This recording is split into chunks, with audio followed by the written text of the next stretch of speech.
Why is addiction so hard to overcome? It's not a moral failing or a lack of willpower. It's a deeply rooted psychological and neurobiological process.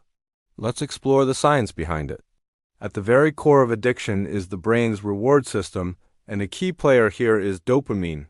Now, there's a common misconception that dopamine is the pleasure chemical, but that's not quite right. Dopamine is actually the anticipation and motivation chemical. It's what tells your brain, hey, that was important. Remember it. Do it again. When a substance, like a drug or a behavior, like gambling, causes a massive surge of dopamine, it's like putting a giant flashing sign in your brain that says, priority. The brain learns this connection incredibly fast. It starts to crave not just the substance itself, but the anticipation of the relief or escape it promises. This powerful learning process is what drives the cycle of addiction, making you seek it out again and again.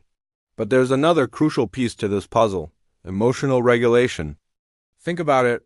How many addictive behaviors start as a way to cope with something difficult?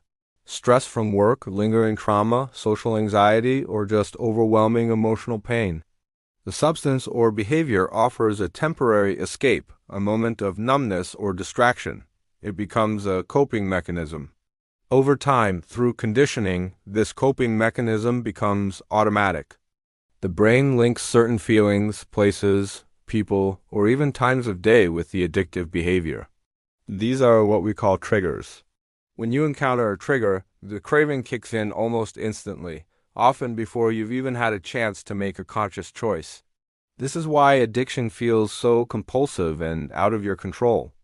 It's like your brain is running on autopilot, straight towards the one thing it's learned will bring relief.